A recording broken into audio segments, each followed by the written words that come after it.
আমরা শুনতে চাই আমাদের মাননীয় মুখ্যমন্ত্রী উনি আমাদের কি বার্তা দেন ওই ওয়াকফ সম্পর্কে, এই বার্তা শোনার জন্য আমরা এসেছি। কি বার্তা শুনতে চাইছেন? আমরা শুনতে চাই যে এই বিল প্রত্যাহার করতে। মুখ্যমন্ত্রী এটা নিয়ে তো অনেক দিন ধরেই বলছেন, কিন্তু নতুন করে কি কৌশল হতে পারে? সে কৌশলটা আগামী সময় বুঝবো। মন্ত্রী আমাদের মাননীয় সাহেবা কি বলেন, তারপরে কথা হবে। মূলত আরও একটি বিষয়ে জানতে চাইবো এই মুহূর্তে দাঁড়িয়ে, যে আমরা সবাই চাই যে পশ্চিমবঙ্গ সহ গোটা ভারতবর্ষে শান্তি থাকুক, শান্তিপূর্বক সবকিছু হোক, কিন্তু এই যে বিভিন্ন জায়গায় অশান্তির পরিবেশ ইতিমধ্যেই সৃষ্টি হয়েছে, সেটা নিয়ে কি বলবেন? মূলত অনেকেই বলছে এবং তার পাশাপাশি বলা হচ্ছে যে আপনাদের জাতির থেকেই মানুষজন গিয়ে সেখানে অশান্তি করেছে, মুর্শিদাবাদ, মালদায় বিভিন্ন জায়গায়। আমরা যদি কোনো ব্যক্তি দুষ্কৃতি অন্যায় করে বসে, অবশ্যই তার জন্য আমরা দুঃখিত বা তার জন্য তার পানিশমেন্ট হওয়া উচিত। আমরা চাই আমরা হিন্দু, মুসলমান, ইসাই, শিখ যা আছি আমরা সকলে শান্তিপূর্ণভাবে এই ভারতবর্ষে বাস করব। এই ভারতবর্ষ আমাদের মাটি, আমাদের দেশ। তো আমরা সকল জাতি গণতন্ত্র দেশে একসঙ্গে ভাই ভাই বাস করব, এটা আমরা চাই। এই জন্যে আমরা চাইছি যে আগামী দিনে আমরা শান্তিপূর্ণভাবে ঠিক হিন্দু, মুসলমান বা অন্য অন্য সম্প্রদায় একসঙ্গে ভাই ভাইয়ের মতো বাস করবে, এই আশা রাখি। আমরা চাচ্ছি মুখ্যমন্ত্রীর কাছ থেকে এরকম একটা আশা পাবো, এই আশা নিয়ে এসেছি। আজকের যে আমাদের মাননীয় মুখ্যমন্ত্রী মহাশয় তিনি আমাদেরকে ডেকেছেন, তার ডাকে সাড়া দিয়ে আজকের আমরা এই নেতাজি ইন্ডোর স্টেডিয়াম আমরা এসে পৌঁছেছি, আপনাদের সম্মুখীন হয়েছি। আমরা দেখতে চাই যে প্রধান মুখ্যমন্ত্রী মহাশয় তিনি আমাদের কি বার্তা দেন, এবং সেই বার্তার সঙ্গে মুসলমানের যে আপনার আলটিমেটলি একটা কানেকশন আছে, সেই কানেকশনের সঙ্গে যদি আমাদের মতামত ঠিক হয়ে যায় তাহলে আমরা মানতে বাধ্য, আর যদি আমাদের সঙ্গে তাদের মতামত মিল না হয় তাহলে আমরা তার জন্য প্রতিবাদ আমরা করতে তৈরি আছি। এটা হচ্ছে আজকে আমরা এখানে দাঁড়িয়ে। আপনাদের কি মনে হয় এই যে মুর্শিদাবাদের যে ঘটনা, সেখানে বহিরাগত বা বাংলাদেশ থেকে লোক এসে মুর্শিদাবাদের বা অন্যান্য জায়গার যে আপনার হাঙ্গামা বা বিভিন্ন যে অশান্তি হয়েছে, এর পূর্বে মুর্শিদাবাদের পূর্বে যে হাঙ্গামা তাতেও বহিরাগত ব্যবহার করা হয়েছে। আপনি দেখেন মুর্শিদাবাদ থেকে আরম্ভ করে মালদহতে আরম্ভ করে পাঞ্জিপাড়াতে আরম্ভ, রসুয়াখাতে আরম্ভ করে তা আপনার কালিয়াচকতে আরম্ভ করে যেখানে হয়েছে, এমনকি কলকাতা প্রভার, কলকাতা, হাওড়া, বাগনান যেখানে গন্ডগোল হয়েছে সেখানে অন্য অন্য জাতিদের তারা এসে তারা আপনার ঝাড়খণ্ড থেকে তাদের লোক এনে এখানে অশান্তি বাঁধিয়েছে। আমরা এখানে শান্তিপ্রিয় মানুষ, আমরা হিন্দু মুসলমান, কবি নজরুল ইসলামের কবিতায় নিয়ে আমরা চলি, আমরা আমাদের নৈতিক অধিকার নিয়ে আমরা চলি, আমরা আজকের ইসলামের অধিকার নিয়ে আমরা চলি। কবি নজরুল ইসলাম তিনি বলেছেন, একটি বিনতি দুইটি কুটুম, হিন্দু মুসলমান, হিন্দু তার নয় মনে, মুসলিম তার প্রাণ।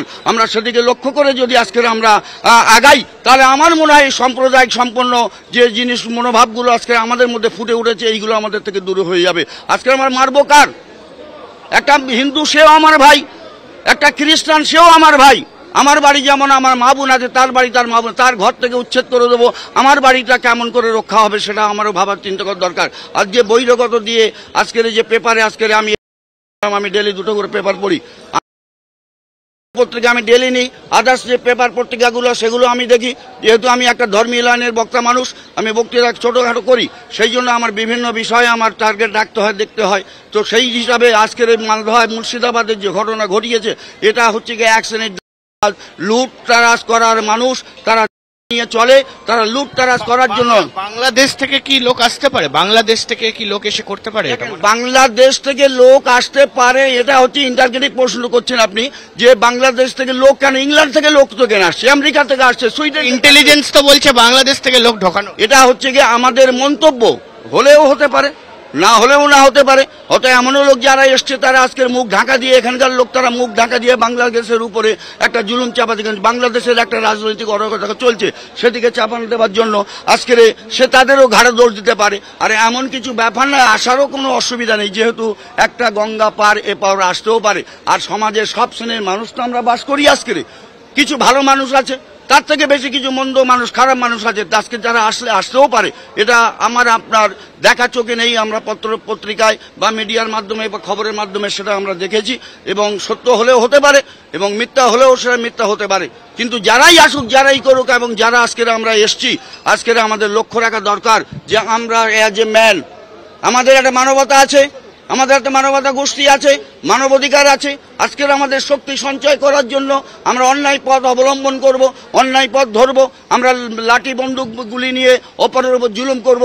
কিন্তু বন্ধু, একটা কথা খেয়াল রাখতে হবে, আজকের যে আমরা ধরছি আমাদেরও পরে ধরার জন্য মানুষ তৈরি হয়ে আছে, সেদিকে আমাদের অবশ্যই লক্ষ্য রাখতে হবে।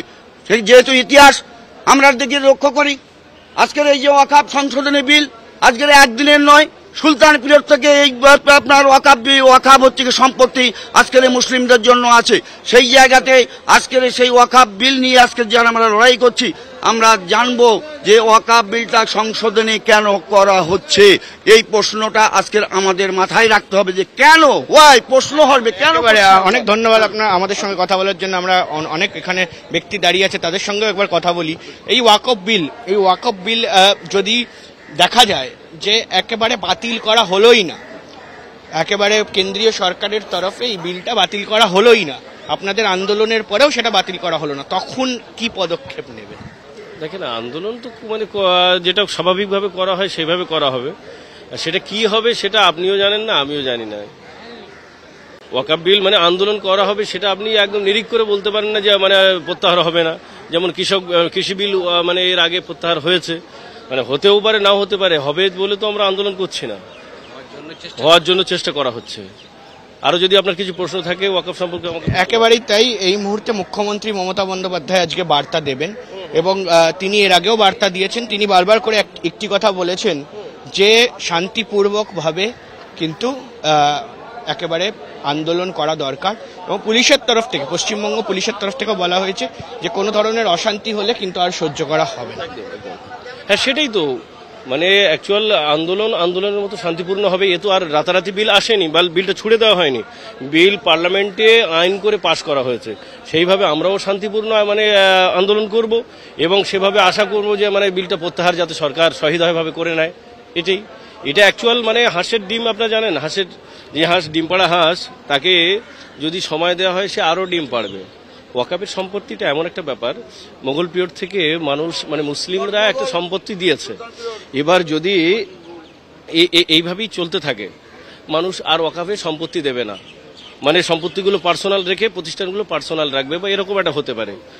ওয়াকাফ সম্পত্তি যত মানুষ এখনো পর্যন্ত পৃথিবীর শেষ দিন পর্যন্ত মানুষ ওয়াকাফে সম্পত্তি দান করবে। যেমন দেখেন, একজনের 10 বিঘে জমি আছে, সে আত্মীয় স্বজন মানে ছেলে মেয়ে নেই, আত্মীয় স্বজনের সঙ্গে মানে চলাফেরা হয় না, সে লাস্টে আত্মীয় স্বজনদের দিল না, ভাইপোর দিল না, ভাইয়ের দিল না, সেই সম্পত্তি মানে আল্লাহর জন্য, আল্লাহর ওয়াস্তে, যেটা আমি আল্লাহকে দান করে গেলাম, মানে একটা মানসিক মানে হয়। সেইভাবেই মানে এই সম্পত্তি বাড়তেই থাকে। সরকার যে বিল করলো, এতে সম্পত্তি আরো ওই জায়গায় সেটেল হয়ে যাবে, এবং সম্পত্তিগুলো মানে যেভাবে মানে এসে দখল করে খাচ্ছে, সেইভাবে ওটা একটা জায়গায় ওয়াকাফ বলে আর কিছু রইল না। ওয়াকাফের ওয়ার্ডটা, ওয়াকাফ শব্দটা, ওয়াকাফ বাক্যটা আর থাকবে না। যদি সরকার এইভাবে হস্তক্ষেপ করে